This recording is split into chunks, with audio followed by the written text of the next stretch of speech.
அனைவருக்கும் அருள் சரவணின் அன்பு வணக்கங்கள். இன்னைக்கு பதிவு ஒரு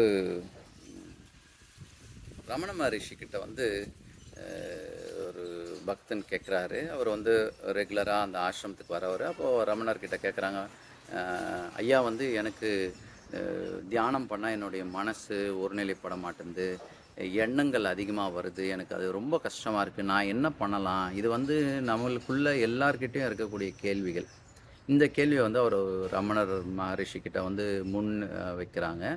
அப்போ ரமண மகரிஷி சொல்கிறாரு, இது 2 விஷயங்கள் நம்மளுடைய வாழ்க்கையில் கடைப்பிடிச்சா ரொம்ப இந்த ஒடுங்கிறது, மனதை கடந்து போகக்கூடிய நிலை ஏற்படும். இந்த மனசு அலைப்பாயறதெல்லாம் என்ன இதுன்னா 2 விஷயங்கள். ஒன்று நமக்கான அபியாச பயிற்சிகள் நம்ம செஞ்சுக்கணும். அந்த மனதை திசை திருப்புறதுக்கோ மனது ஒடுங்கிறதுக்கான வழிமுறைகளை நம்ம பண்ணிக்கணும். அதுக்கு பல வழிமுறைகள் இருக்குது. அது மட்டும் போதுமா? அப்படி மனம் நிற்குமா? நிற்காது. அந்த பயிற்சிகள் பண்ணும்போது இன்னும் அளவுக்கு அதிகமாக மேலெழுந்து தான் அது அடங்கும். அப்போது அந்த 2வது என்னென்னா வைராக்கியம். நான் நாள்தோறும் உட்காந்து பண்ணும்போது வருது மனம். நம்ம சொல்கிறோம், நான் இல்லை அந்த மனம்.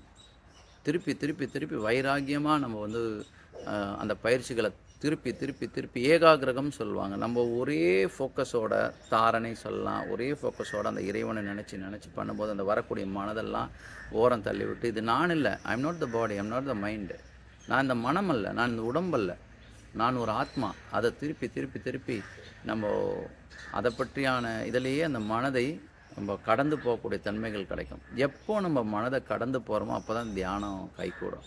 நம்மளாம் நினச்சிக்கிறோம் நான் மெடிடேஷன் பண்ணுறேன். இல்லவே இல்லை. நீங்கள் ஃபோக்கஸிங்கில் இருக்கீங்க, அதாவது தாரணையில் இருக்கீங்க. தாரணையிலேருந்து நமக்கு தியானத்துக்கு வரணும். அந்த தியானம் வரத்துக்கே மனதை கடந்த நிலைக்கு போகணும். அப்புறம் நீங்களும் அந்த ஜீவாத்மாவும் பரமாத்மாவும் ஒன்றிணையும் போது அந்த சமாதின்ற நிலை கூடும். ஆனால் முதல்ல மனம் ஒடுங்கலையே, அந்த மனம் ஒடுங்கிறதுக்கான வழி தான் அவர் சொல்கிறார். வைராக்கியம் ரொம்ப முக்கியமாக. நான் இதை செஞ்சே தீருவேன், இது எனக்கு ரொம்ப முக்கியம். அந்த நிலையிலேருந்து நம்ம திருப்பி திருப்பி திருப்பி திருப்பி பேச பேச நம்ம அதை மனசுக்குள்ளே திருப்பி திருப்பி நான் இல்லை அந்த மனம். ஒரு எண்ணம் வருது.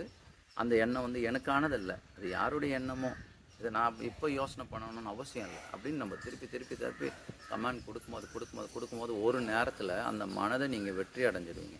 அதுக்கப்புறம் தான் உங்களுக்கு தியானன்றதே கைகூடும்.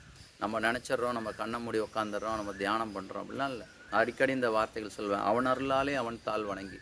அவனுடைய அருள் இல்லாமல் நம்மளால் தியானமோ யோகமோ எதுவுமே செய்ய முடியாது. அவன் தான் நடத்துகிறான். அப்போது அந்த வைராகியத்தை விடாமல் நான் இந்த இதில் நான் தேர்ச்சி பெறுவேன் அப்படின்னு நினச்சி நம்ம பண்ணோன்னா வாழ்க்கையில் எல்லா வளங்களும் கிடைக்கும். நம்ம ஆன்மீகத்தில் ஒரு மேல்நிலையை அடையலாம். வாழ்த்துக்கள் உங்கள் அனைவருக்கும். இந்த பதிவு உங்களுக்கு பிடிச்சிருந்தா உங்கள் ஃப்ரெண்ட்ஸ் எல்லாருக்கும் ஷேர் பண்ணுங்கள். நன்றி.